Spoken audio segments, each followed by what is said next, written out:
by Trigmatic.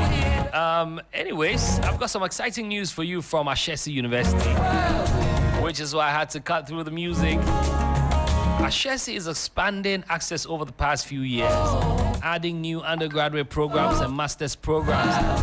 Now, Ashesi has introduced a two-intake admission system for undergraduate applicants. So students can start their studies in either a September cohort or a January cohort, and it's all part of a goal to welcome more bright minds into the Ashesi community. Learn more at ashesi.edu.gh. We're definitely going back to school. Anyways, back on the drive. It's time for the buzz, and we welcome you to where you can find hot topics that sizzle louder than a frying pan on Monday morning. From viral moments to headline shockers, we're diving into what the streets are tweeting and what the blogs are screaming and what the world just can't stop talking about. No fluff, no filters, just the juice, the gist, and the jaw droppers, served fresh and loud on your favorite drive time show, the 3FM Drive. Check this one out. The Buzz. From viral moments to celebrity scoops, we've got the latest for you on 3FM. Hello, world. Check it. The Buzz, your daily dose of social media trends and hot entertainment news. You know what it is. My station. 3FM 92.7. Yeah. And if you just join us, we've just activated the buzz on the 3FM Drive. King Kweku is ready with the juice, serving it for you. Yeah. Did you do your internship at the Mencha Palace? No. No. The way you are doing appellations and sizzling and the frying pan and the fire and all that, where did you learn that? So, I want to be like you when I grow up. Every time before you get on a show, you don't say this. You need to introduce a segment. Yeah, but you don't say it. The fact that I don't do it doesn't mean that that's how it's supposed to be. That's what I'm asking. Can you give us the? This is the first story. Okay, go ahead. Trig, how was your weekend though? How was it? Always spiritual. The rains had a mind of its own during the weekend. Yeah, but it was good. I mean, yeah, it was nice. It kept me at home. I'm always at home. But I decided to go see Jeffrey's show. Yeah. Two phases, Jeffrey. Yeah, but it was great though. I couldn't find a place to park, so I just had to leave. That's what I was saying. Yeah, the numbers nice. crazy. Yeah, the numbers I saw. Good. He has some good numbers. Maybe he needs to do it again. Part two? I didn't get to see it because you went late. I didn't go. I wasn't so late. Yeah, it took me a while to even get in. Okay. And I realized I couldn't even park. So I just went around. Oh. And yeah. Sorry. You can watch just like me on social media when he shares the full one, maybe on YouTube or something. Yeah. Hopefully. Now let's start with some great news from Nigeria because Fele's Zombie album has been introduced or inducted into the Grammy Hall of Fame. Now, this album, released in 1976, has finally been recognized as... You know how Grammy Hall of Fame does it? They sort of appreciate body of works or albums that have spanned like over 25 years in the system.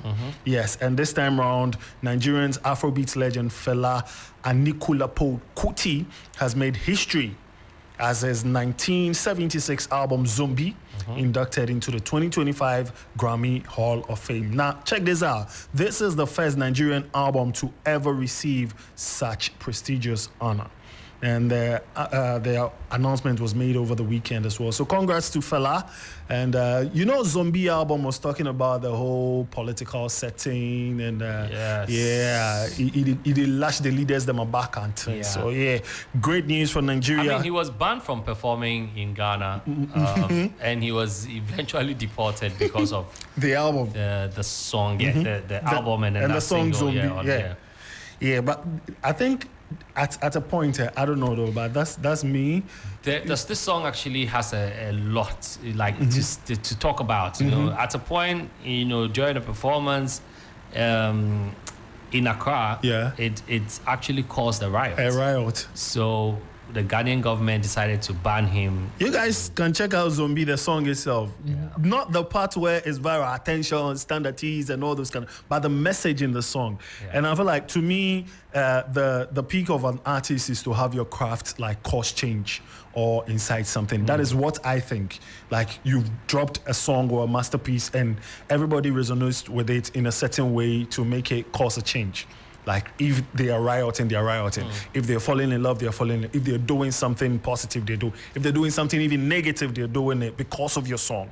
That's like, to me, that's where you've reached. You understand? Now, speaking about artists and performances, Davido has pulled out of 50 Cent's legacy concerts that was slated to happen in London come July 3rd. And he has cited a lot of reasons, including the fact that he believes Africa is not respected enough when it comes to that. So he took to his Instagram story on Saturday, June 14th, and made a lot of statements. I'll read a few, and this is what he said. Despite strong funds and support and impressive ticket sales, there have been major misalignment regarding the event's execution, particularly concerning key elements required to uphold the integrity and quality of my performance. And he goes on to say, as a result, I regret to inform you that I will no longer be performing at the Tottenham Hotspur Stadium come July 3rd. Please note the show still holds, but without Davido. And the last statement he made was, London, I'll see you guys soon. I promise rest of the show this summer are still happening. 5, his album is still alive. See you guys in Germany, Portugal, Belgium, blah, blah, blah, blah. Africa must be respected. That is what he said on his Instagram story, pulling out of 50 Cent's legacy concert. So that's by way of Davido and news that is going viral. Is it the same as what 50 was also saying? 50 went on an interview and said that Davido pulled out. Yes. So it's the same thing. But 50 sounded like he took him off. Yes, and Davido is also sounding like there were some misalignment in the preparation. Maybe they didn't meet his rider or something, like, I don't know. Well, the things he listed on his rider, I don't know. You can't blame artists. You cannot blame the world for not paying particular attention or respect as they ought to, because we always try to want to be like them. Yeah, and this, you always say this. Yeah, and they see it. I mean, look, if you look at Davido's picture on the screen with the chains, with and all these chains 1, 2, 3, and 4, all 5, of that, 6, 7, 8, 9. Yeah, so well, I'm sure. I mean, it's fashion and it's nice. You understand, but sometimes I feel like we need to uphold who we are if we want that kind of respect. Yeah. You know, if you want that kind of respect and you spend so much on trying to be like. Yeah, I mean, look, it's good. The diamonds do come from us, and so obviously it's our thing. But anyway, let me just be quiet before they say I'm hating, but I'm not. Yeah. I just feel like I understand that Africans crave this validity from the West and all of that. Yes, but how do we treat our own selves? And that's what I'm talking about. It's a long line that will lead you into somewhere you don't want to go. No. As for me, I want to go there, but for the sake of the show, we want the show to run, and there's no time. So let's just keep it going. Now let's talk about Ghanaian media executive and cultural curator Rudy Kwache, because Rudy is making some statements that we need to discuss as entertainment people. He says during December, half of the shows that happened in December in Ghana by your favorite acts were all free. So he says they didn't make any money from it because they gave out so much tickets that you cannot even break even. And this was it was a discussion regarding event organizers and if they make money or even break even after when events and concerts.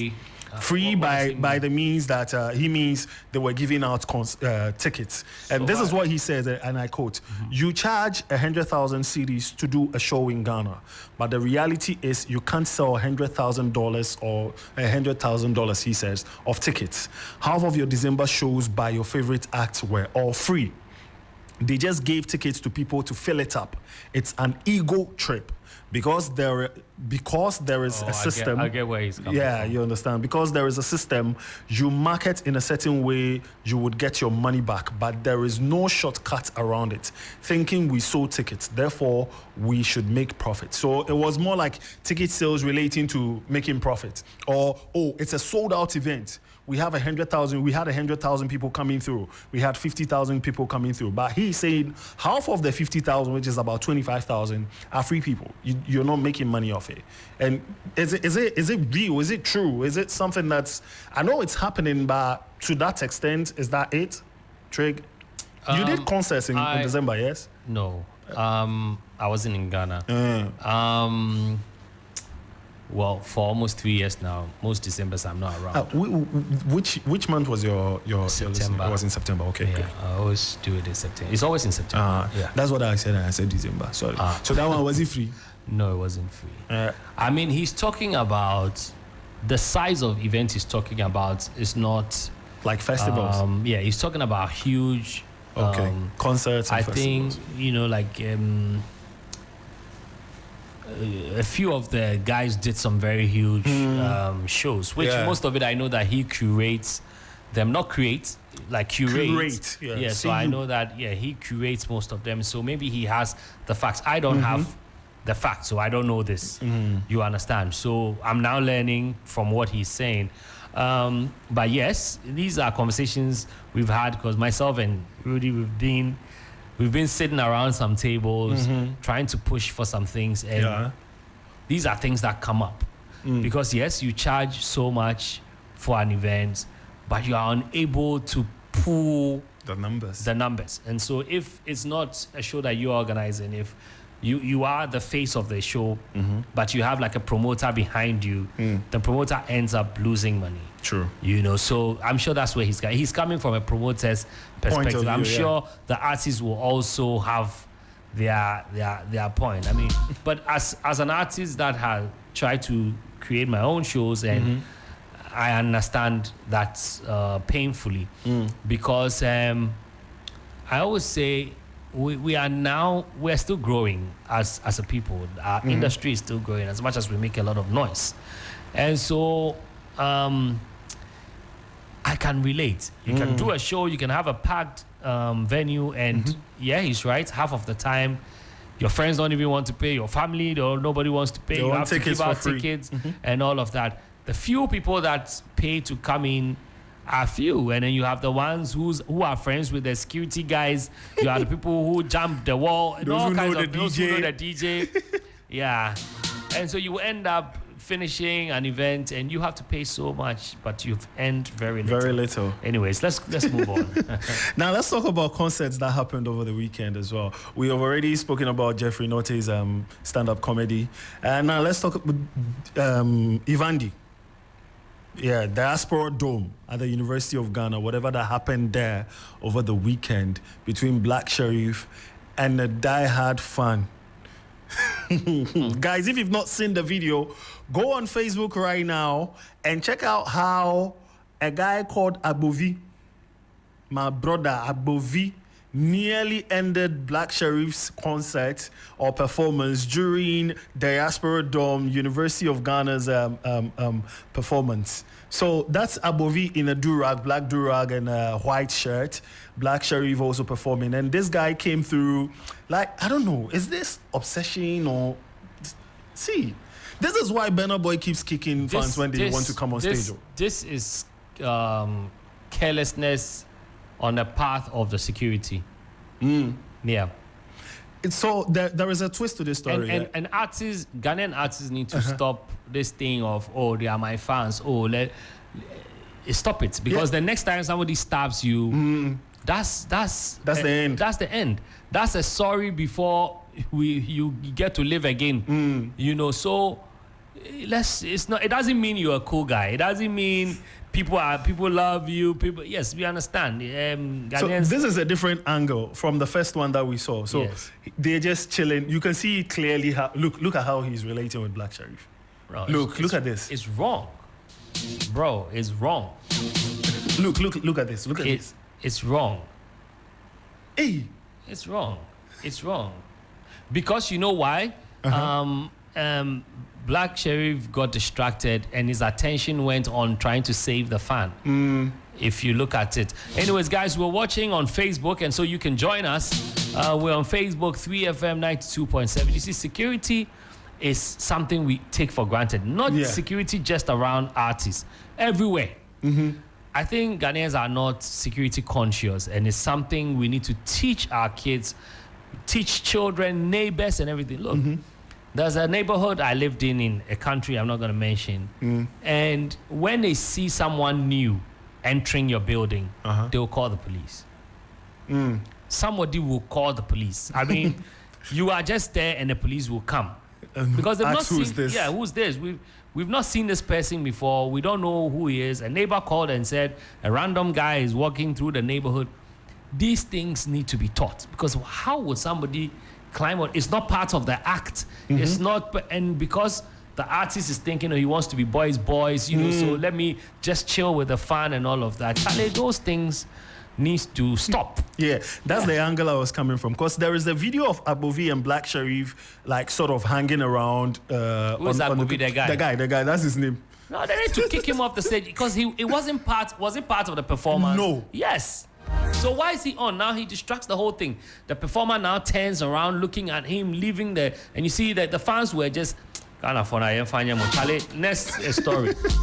Let me do the last story and bounce out of here, ladies and gentlemen. So the minority, they are demanding the immediate urgency or repeal of the Dumsor levy. Yes. So yes, they are demanding the repeal of the Dumsor levy. You know the Dumsor levy, the 1 Ghana cedi on fuel. You know that one, right? So they are demanding that government scrap that, because it has been postponed twice. And the second one being today. It was supposed to be implemented today or start the implementation or deduction today. It's been postponed again. Yes, and we do not know the exact date that they will start deducting the Dumsor levy. I mean, this is why Parliament is there. Yes. So, yeah. So they are discussing that and hoping that... we trust them to take a good decision. And take it off. Over the weekend during some... I don't know what's up with event organizers though. We're in June, July, and you do an outdoor event, you know it's going to rain and you still go on with it. You go on with it. Atmosphere happened at Pram Pram on Saturday. We were there to go cover the event, and it rained from 3 p.m. we got there till around 11. Around 11, it was still raining. People had bought tickets, bussed themselves from Accra to Pram Pram, just hiding in the bus or coiling up under a tent just to wait for the rains to go away before the concert starts. And the main act that was built to perform, Joey B, could not even show up because the event, they said, according to the outline, said it was going to start at 3. And it ended up starting after 11 p.m. Because of the rains. I don't know if they didn't check or they like whatever. We have an excerpt of whatever that happened there, atmosphere during Prom Prom, and it's playing on Facebook right now. You can go check it out. It looks like it started really nice. It didn't look like it was going to rain. It was raining. This was after the first downpour. Oh. This was like after the first downpour. That's sad. But you could tell there's a lot of investment, the stage, exactly, the that's what I'm saying. and all of that. So it disrupted a lot of things actually, and you exactly what Rudy was saying. You do not make anything from this. Yeah. You will not make anything from this. But people partied regardless. They were still in the rain jamming and all that. We got shots from it. Look at that. Somebody dancing giddy giddy, forgetting that it's raining. Charlie Trigg. That's all I have for you for today on The Buzz. Name is King Kwaku Mensah. I'll catch you tomorrow though with more juice. All right. Thank you, Kwaku King. Yeah, we've started another week. Yeah, this is how you make a shy. This is what you have to be doing all the time. I won't talk plenty. Anyways, thank you for the news juice. We've taken it in good faith, and we're hoping that tomorrow we'll have some juicy stuff coming through as well. It's not as if we're here wishing that things should happen, but yeah, if they happen, we will definitely talk about it. All right, more music, and Easy Talk is coming up today on Easy Talk. We're asking, should parents dictate their children's careers, or kids have the freedom to choose their own paths. My grandma told me that it was my granddad's wish to be a doctor, and and I ended up being yes. So did I listen to my parents, or did I choose? I think I chose, but I think they allowed me when I chose. So I don't know, but other parents might not. So let's hear from you guys. It's going to be on Facebook as well, 3FM 92.7. And we will open the phone lines a bit later. Stick and stay. Live on 92.7. Check it out. Check it out, y'all. 3